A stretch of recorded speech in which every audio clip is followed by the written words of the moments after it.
वासांसि जीर्णानि यथा विहाय नवानि गृह्णाति नरोपराणि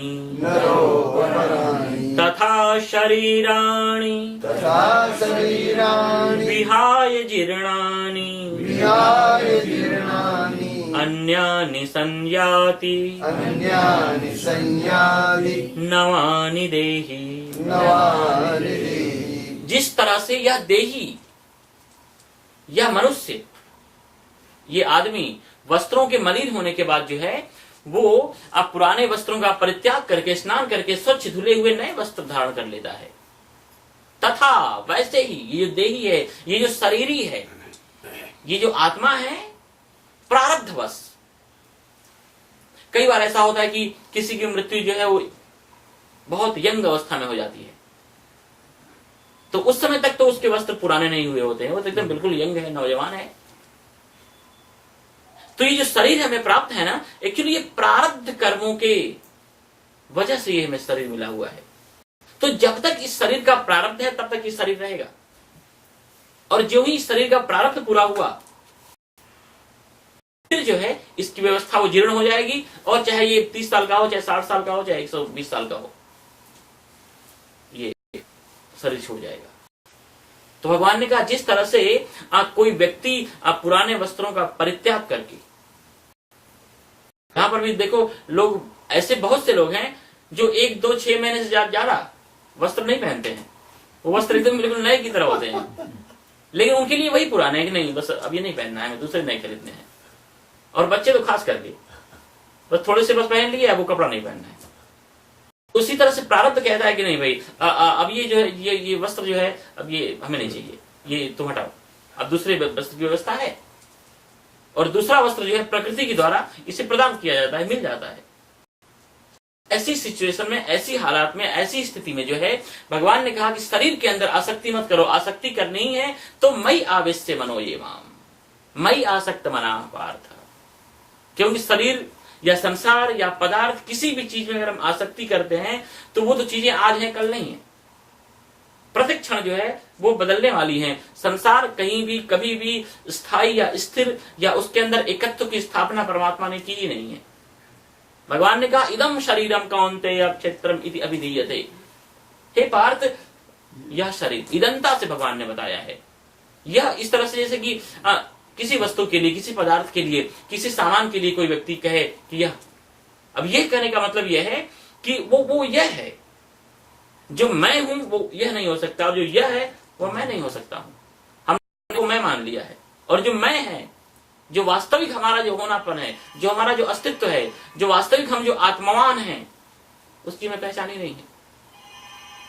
तो परमात्मा ने कहा कि सर्वप्रथम जो शरीर की आसक्ति है, अगर अध्यात्म के मार्ग में चलना है, परमात्मा की प्राप्ति कर ली है, तो इसकी जो आसक्ति है ये छूटनी चाहिए। आसक्ति का मतलब ये नहीं कि इसका हम ख्याल नहीं रखें, इसको वैसे ही सजाओ, वैसे ही संवारो, वैसे ही इसको स्वच्छ रखो, वैसे ही इसको हमें पवित्र रखना है, क्योंकि यही साधन है परमात्मा तक पहुंचने का, धर्म के लिए, अध्यात्म के लिए। अरे धर्म, अर्थ, काम, मोक्ष चारों का जो है मूल कारण ये शरीर ही है, लेकिन इसको अच्छी तरह से इसकी देखरेख करनी है, इसकी सार संभाल करनी है, हमें साधन की तरह स्वयं मान करके नहीं, स्वयं मान करके करेंगे तो फिर हमेशा शोक संतप्त ही व्यक्ति का जीवन होगा। एक समय ऐसा था कि देखो आप 3-4 साल के बच्चे थे, क्या मस्ती थी, क्या कोई चिंता ही नहीं थी, न खाने की, न पीने की, न पहनने की, बालपना, वो किशोरावस्था। आज कुछ भी रहा, अब उसके लिए शोक करने के लिए बैठो कि क्या वो मस्ती के दिन थे, लाइफ बिफोर मैरिज, वही झील, वही बगीचे, अब आपको पहले की तरह से आकर्षित नहीं करेंगे लेकिन पहले ऐसे अट्रैक्ट करते थे। तो ये तो जैसे कि कोई यात्री मुसाफिर ट्रेन से निकलता जा रहा हो और सारे स्टेशन, सारे पनघट, सारे जगह, सारे बाजार छूटते जा रहे हैं, पीछे छूटते जा रहे हैं। तुम्हारी यात्रा अनवरत चल रही है, अनवरत चल रही है। चलो वो ट्रेन भी तो अलग अलग जंक्शन के अनुसार कहीं आधे घंटे, कहीं 2 मिनट, कहीं 5 मिनट रुकती है, लेकिन ये हमारे जीवन की जो रेल है कहीं भी आज तक स्टॉप नहीं हुई। सब कुछ इसमें पीछे छूटता जा रहा है, सब कुछ पीछे छूटता जा रहा है। देखो आपने शुरू से ही न जाने कितने लोग आपको मिले होंगे, बहुत समय तक आपकी इस जीवन की रेल में बैठे होंगे। कोई 5 साल, कोई 2 साल, कोई 10 साल, फिर उतर गए, फिर नए लोग आ गए। ये रेल आपकी ही है। लेकिन कुछ लोग आगे बैठ जाते हैं, फिर उतर जाते हैं, फिर दूसरे नए आ जाते हैं, फिर वो भी उतर जाते हैं। बहुत कोई ऐसा होता है जो एकदम बिल्कुल आखिर तक आपकी सफर में चले, बहुत ही कम लोग होते हैं। कि देखो इस जीवन की जो सत्यता है उसको समझ करके जीवन में अगर इस यात्रा में हम आगे बढ़ते जाएंगे तो संसार में तो हर चीजें जो भी हमें दिखाई पड़ रही हैं वो सब छूटेंगी। इसलिए जो इंद्रियों की जो आसक्ति है, जो पदार्थों की जो आसक्ति है, जो संसार की वासनाओं की जो अभिव्यक्ति हर जगह हमको प्रतीत हो रही है, भगवान ने कहा उसकी सच्चाई को जान करके थोड़ा सा उससे हम बचने की कोशिश करें। और व्यक्ति की जो फंसने की जो ये जो मेन जो स्थान है ना, भगवान ने कहा आप वहीं गिरोगे, वहीं फंसोगे, जो चीज आपको अत्यंत प्रिय है। हमारे शास्त्रों ने कहा है कि मातंग कुरंग मातंग पतंग भृंग मीना हता पंच भिरेव पंच। पतंग हाथी, एक मतवाला हाथी अलमस्त होकर के उन्मुक्त विहार करता था जंगल में, वनराज कहलाता था। अपने के पूरे बड़े कुटुंब के साथ जल विहार करता था, क्रीड़ा करता था, बड़े बड़े वृक्षों को उखाड़ करके फेंक देता था। और किसी राजा के मन में लोभ जागा कि हमारा इतना बड़ा ये राजमहल है, कम से कम इसके सामने एक हाथी तो होना चाहिए। और राजा के सेवक जो है वो जंगल में आए और उन्होंने एक बहुत बड़ा गड्ढा खोदा और एक बहुत नकली चमड़े का हाथी बना करके जो है वो वहां पर रख दिया। अब वह मतवाला मदमस्त हाथी जिसको कि अपने स्पर्शेंद्रिय के ऊपर कंट्रोल नहीं रहा और जाकर के वो गड्ढे में पड़ता है। और फिर तो उसे लोहे की जंजीरों से बांध दिया गया और फिर बिल्कुल लाचार होकर के, दुर्बल, कमजोर, निर्बल होकर के, जो कि एकदम बिल्कुल गजराज कहलाता था, जंगल में उन्मुक्त जो है विचरण करता था, वही एकदम बेचारे की तरह लोहे की जंजीरों में जकड़ा हुआ किसी राजा के दरवाजे की शोभा बढ़ा रहा है। ऐसे ही कोई कुरंग हिरण, एक ऋषि ने देखा कि उछाल छलांग मारता हुआ जो है भागा जा रहा है और किसी के मनमोहक मुरली के धुन से आकृष्ट होकर के जो है वो उसके इतने समीप गया और उस बंसी बजाने वाले व्यक्ति के मन में कुछ कलुषित भावना थी। उसने एक रस्सी फेंकी और उसको बांध लिया और वह जो कि उसके संगीत के ऊपर, कर्णेंद्रिय के ऊपर कंट्रोल नहीं रहने की वजह से वह हिरण भी बांधा गया। ऐसे ही पतंग भी किसी जो है वो दीपक की रोशनी को देख करके और उड़ा, उसके रूप में मुग्ध होकर के लोगों ने कहा कि पतंगे मत जाओ, जल जाओगे। इस दृश्य को देख करके कवि ने कहा कि शाम से समापे बौछार है परवानों की, इतनी दीवानी ठीक नहीं, ये कौन कहे नादानों से। इजहारे मोहब्बत करते हैं, इतने महंगे नजरानों से जल करके मर जाते हैं। लेकिन रूप का ऐसा मोह के अंदर में जाकर के मर गया। और ऐसे ही एक जल में विहार करने वाली वह मछली, किसी ने जो है वो आटे की गोलियां बना करके और उसमें कटीला एक तार लगाया और जल में फेंका और अपने स्वाद के ऊपर कंट्रोल नहीं रख सकने के कारण उसने सीधे जाकर के अपने मुंह में उसे पकड़ लिया और वो भी ऐसे मारेगी। एक भावना भी, तो ये सारे के सारे जो लोग हैं ये केवल एक एक इंद्रिय के मोह में इस तरह से पकड़े गए, मारे गए, फंसे गए। ऋषि कहते हैं कि बड़े आश्चर्य की बात है कि ये मनुष्य तो ये 5 के 5 इंद्रियों में फंसा हुआ है। स्पर्शेंद्रिय हो, चाहे देखो स्वाद इंद्रिय हो, चाहे आंख के द्वारा रूप का आकर्षण हो, चाहे स्वाद का आकर्षण हो, तो किस तरह से इसका कल्याण होगा। जितने भी ये हमारे विषयों की जो कमजोरी है इनकी केवल अगर हम इनका शुद्धिकरण करते हैं, ये सारे के सारे विषय तो समाप्त नहीं हो सकते हैं, लेकिन इसको हम बदल सकते हैं। कभी कुछ अच्छा खाने का मन करे कोई हर्ज नहीं है। अच्छे से अच्छे जो भी व्यंजन आपको पसंद है आप बनाओ, पहले उन्हें परमात्मा को समर्पित करके खाने की आप आदत डालोगे ना, तो बेकार का कचरा खाना ही आपका बंद हो जाएगा। लेकिन लोगों की आसक्ति तो इतनी बढ़ती गई है कि अब तो लोग भगवान का भोग भी लगा रहे हैं पिज्जा का। कहां तक उनको रोकोगे? अब लोग प्रसादी में ही दे रहे हैं, वो टॉफी, वो चॉकलेट और अलग अलग जो चीजें मार्केट में मिल रही हैं। मैंने कहा भैया ये क्या कर रहे हो? भगवान को भोग लगा रहे हैं। ऐसी चीजें आ गई हैं। तो जो भी खाने का मन करे कोई बात नहीं, भगवान को चढ़ाओ, तुम्हें निवेदित भोजन कराई, प्रभु प्रसाद भूषण पट धरे। परमात्मा को समर्पित करके भगवान ने कहा कि यत तपस्यसी, अरे यद स्नासी, यत करोसी, यत जुहोसी, ददासी, यत तपस्यसी कौन्तेय तत्कुरुस्व। कोई भी चीज जो भी आपको प्रिय लगती हो, कभी स्पर्शेंद्रिय इतनी प्रबल हो उठे, कभी पहुंच जाओ भगवान शिव के मंदिर में और जा करके उनको हक करो, उनको भेटो। भगवान के किसी विग्रह को अपने हाथों में लो और कहो कि हे परमेश्वर, ये मेरी स्पर्शेंद्रिय ऐसी वासना हमारे मन में जगा रही थी और इस वासना को तो तुम ही दूर कर सकते हो। और भगवान को गले लगाओ, भगवान को स्पर्श करो, भगवान को छुओ। देखो कुछ समय के बाद वो आपकी जो वासना है खत्म हो जाएगी।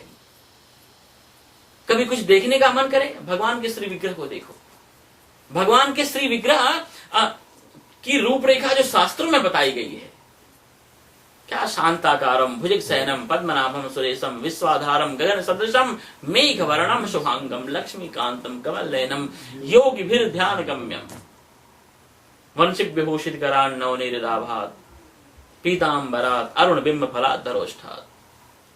तो परमात्मा के जितने भी स्वरूप हैं, परमात्मा की जो छवि है, परमात्मा का जो वो अस्तित्व है, परमात्मा की जो उपासना है, वो हमारे मन के अंदर से भड़कती हुई वासनाओं का शमन करने में पर्याप्त है। लेकिन केवल अपने जीवन की गति, अपने इंद्रियों की जो दिशा है परमात्मा की तरफ केवल हम मोड़ दें बस।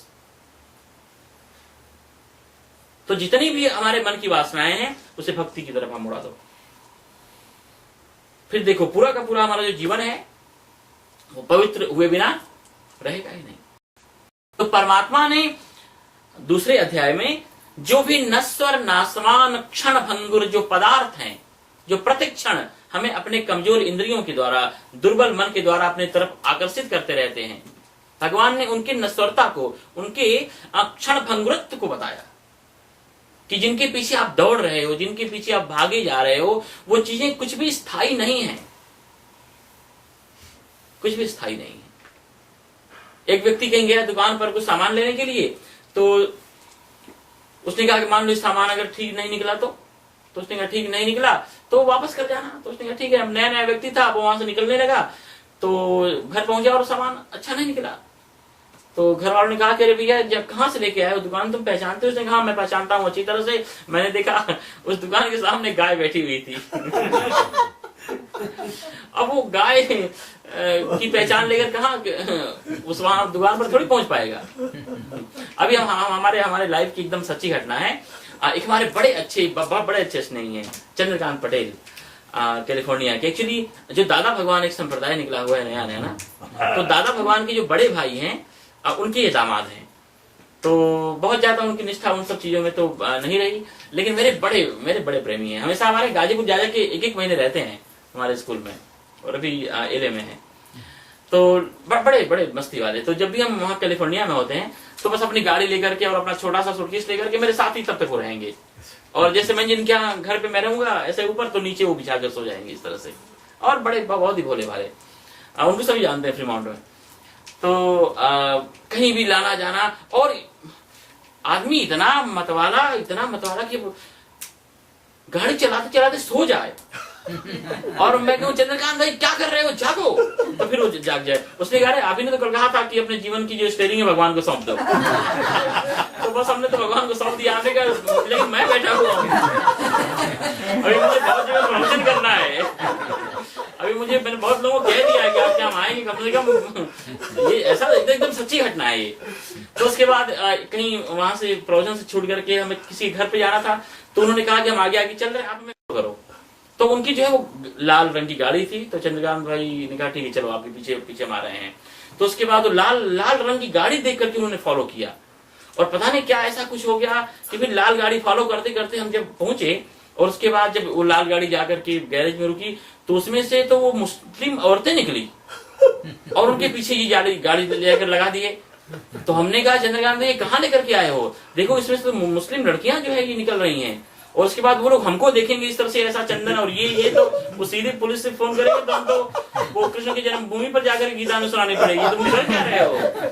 तो उसने कहा अरे लेकिन ये तो लाल गाड़ी लेकिन नंबर आपको देखना चाहिए था ना, नंबर वो नहीं है। तो उसने कहा हाँ अब हम क्या करें। हमने कहा पहले तो जल्दी यहाँ से भागो, यहाँ से निकलो, क्योंकि ये पूरा का पूरा जो स्थान है ये बड़ा कुछ खतरनाक लग रहा है। और वो सब उनकी औरतें थी, वो सब ब्लैक रंग का इस तरह से पहने हुए, फिर वो भी उतर करके, और फिर हाँ तो हम लोग भी जब उतरे तो देखने लगे कि अरे इस तरह से उनको लगा कि ये कोई नॉर्मल आदमी तो है नहीं, आखिर हमारे पीछे पीछे इतने समय से कौन चला रहा है। तो फिर किसी प्रकार से वहां से मुश्किल जो क्षमा मांग करके हम लोग भागे, क्योंकि इन्होंने एकदम गैरेज में उनकी गाड़ी के साथ ही लगा दिया गाड़ी। तो कहने का मतलब ये है कि देखो भगवान ने कहा संसार की हर चीजें, संसार के किसी रूप में, संसार के किसी भी अट्रैक्शन में, आकर्षण में फंस करके और अगर उसको आप फॉलो करोगे तो आखिर में जो अपनी दुर्गति होगी ना वो बहुत फिर उसको संभालना बड़ा मुश्किल हो जाएगा। तो भगवान ने कहा संसार की हर चीज वैसे ही नश्वर है, नासवान है, क्षणभंगुर है, इसका केवल उपयोग करो, इसका केवल सदुपयोग करो। संसार की हर चीजें हमारे लिए हैं लेकिन हम थोड़ी उनके लिए हैं। लाख आपका देखो सूट कितना भी महंगा हो, उससे भी ज्यादा अगर शूज हो आपका महंगा, बूट हो, जूते हो, जिनको पहनकर आप बाहर नहीं निकल सकते हो, लेकिन फिर भी उसको आने के बाद थोड़ी आप लेकर के सीधे जहां तक बैठना हो वहां तक लेके चले जाते हैं। उसको तो जहां उसका स्थान है वहां हम उतारते हैं, गाड़ी के बिना संभव नहीं है, फिर भी उसका एक स्थान बना हुआ है वहीं रखते हैं। तो संसार की हर चीज, हर वस्तु, हर पदार्थ, उनका भी एक निर्धारित निश्चित स्थान है, उनको वही स्थान दो। आपने देखा कभी भगवान विष्णु देखो शयन कर रहे हैं और लक्ष्मी जी उनके पास कहां बैठी हुई है। तो इसी तरह से ये संदेश ये देता है कि लक्ष्मी भी अगर जो है वो हमारे यहां आकर के बैठ गई, मस्तिष्क में आकर बैठ गई, हमारे दिमाग में आकर के बैठ गई, लक्ष्मी से हमारी गति होनी चाहिए ना जीवन की, संसार की, वस्तुओं की, पदार्थों की। तो उनको तो जो गति के स्थान है वहीं रखो। यहाँ दिमाग में तो भगवान ही होने चाहिए, यहाँ पर अध्यात्म होना चाहिए, यहाँ पर तो ईश्वर तत्व ही होना चाहिए। तो संसार को हमें रखना है केवल साधन की तरह और उन साधनों का हमें सदुपयोग करना है। अगर मान लिया एकमात्र, एक्चुअली हम लोगों ने साधनों को ही सुख मान लिया है। देखो बहुत बहुत लौकिक रूप में देखो तो शरीर का जो स्वास्थ्य है यही सुख है ना, लेकिन शरीर के स्वास्थ्य को सुख न मान करके शरीर का स्वास्थ्य जिससे बनता है उस भोजन को हमने सुख मान लिया। भोजन को टेस्टी बना करके उसमें ही सुख लेते हुए खाने लगे तो शरीर का स्वास्थ्य कहां टिका, कहां रहा। संसार के जितने भी साधन हैं उनको ही हमने सुख मान लिया है, उनको ही जो है हमने लक्ष्य मान लिया है। और अक्सर मैं कहता रहता हूं कि रास्तों से भटक जाना लक्ष्य से भटक जाना नहीं है। ठीक है, आप रास्ते से मान लो भटक गए, इसका मतलब ये नहीं कि आप लक्ष्य से भटक गए। हाँ, लक्ष्य से अगर आप भटक जाओगे तो रास्ते अपने आप ही बदल जाएंगे आपके।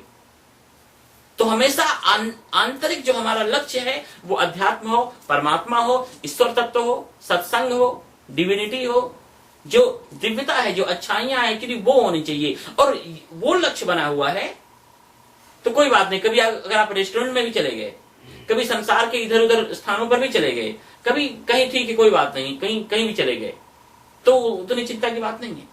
आदिगुरु शंकराचार्य ने तो कहा कि भोग रत हुआ, अरे चलो अगर आप भोग में भी कभी रत हो जाते हो, योग रत हुआ, संग रत हुआ, संग विहीना, लेकिन जो आपका लक्ष्य है वो चुकना नहीं चाहिए। यस्या चित्तम रमते ब्रह्मणि, जिसके चित्त में, जिसके मन में, जिसके विचारों में, जिसके अंतःकरण में ब्रह्म ही रम रहा हो, उसी को वास्तविक प्रसन्नता, उसी को वास्तविक उसके लक्ष्य, उसके मंजिल की प्राप्ति जो है उसके जीवन में हो पाती है। तो भगवान ने कहा जो चीजें ठीक है आने जाने वाली हैं उनको साधन की तरह रखो, लेकिन वह तत्व जो सदा शाश्वत रहने वाला है जीवन में, विनश्यत्सु अविनश्यंतम या पश्यति सपश्यति, इन सारे के सारे विनाशशील चीजों में जो अविनाशी तत्व है उसके ऊपर जिसकी दृष्टि रहती है, वो सब कुछ नष्ट होने के बाद भी वह चीज